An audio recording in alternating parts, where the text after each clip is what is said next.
Hello மக்களே, நம்மளோட மகாநதி சீரியலில் நடிக்கிறாங்க இல்லையா, விஜய், காவேரி, அப்புறம் இப்போ புதுசாக வந்து வெண்ணிலா வந்திருக்காங்க. அப் வெண்ணிலாவை வந்து யோசித்து வெண்ணிலாவை பற்றி விஜய்கிட்ட சொல்லலாமா வேணாமா அப்படிங்கிற மைண்ட் செட்லேயே இருக்கிறாங்க காவேரி. அதே நினப்பு தான் வெண்ணிலா வந்ததுலேருந்து, வெண்ணிலாவை பார்த்ததுலேருந்து. இப்போ என்ன பண்ணிட்டாங்க, வெண்ணிலாவை போய் காவேரி வந்து பார்த்துருக்காங்க. அடுத்த நாள் காலையில் எழுந்திரிச்சு போய் வெண்ணிலாவை பார்த்துருக்காங்க. வெண்ணிலா பார்க்கப்ப வெண்ணிலா வந்து அந்த அப்பள விளம்பரத்தில் நடிச்சிருப்பார் இல்லையா விஜய், அதுக்கு வந்து அந்த பேப்பரை வச்சு பார்த்துக்கிட்டு இருக்காங்க.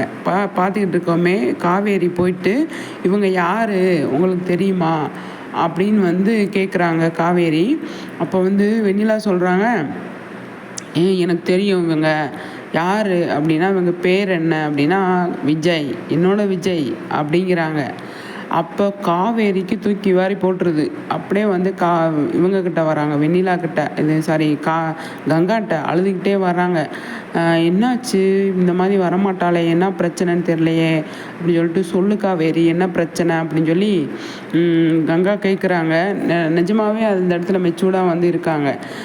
கங்கா கேட்கும்போது, அக்கா இந்த மாதிரி விஷயம், வெண்ணிலான்ற ஒரு பொண்ணை வந்து விஜய் லவ் பண்ணார், அந்த பொண்ணு இப்போ இருக்கா, இப்போ எனக்கு அவரை பிடிக்கும், ஆனால் என்ன பண்ணுறேன்னு எனக்கு தெரியலை, அவருக்கு விஷயம் தெரிஞ்சால் என்னை எப்படி முடிவெடுப்பாருன்னு எனக்கு தெரியலக்கா அப்படின்னு சொல்லிட்டு பயங்கரமாக காவேரி வந்து ஃபீல் பண்ணி அழறாங்க. அதுக்கு வந்து நம்மளோட கங்கா சொல்கிறாங்க, நீ சொல்லாத, ஹஸ்பண்ட்கிட்ட சொல்லாத, அது தெரிகிறப்ப தெரியட்டும், ஆனால் நீ வந்து சொல்லிவிட்டு உன்னோட லைஃப்பை கெடுத்துக்காத அப்படின்னு சொல்லி கங்கா சொல்கிறாங்க. அது கரெக்டான விஷயந்தான் கங்கா சொல்கிறது.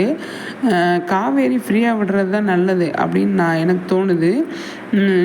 காவேரி பயம் இருக்க தான் செய்யும் விஜய்க்கு தெரிஞ்சா. ஏன்னா சும்மா வந்து சொல்லிகிட்டு இருக்கார் இல்லையா விஜய், ஃபஸ்ட் லவ் தான்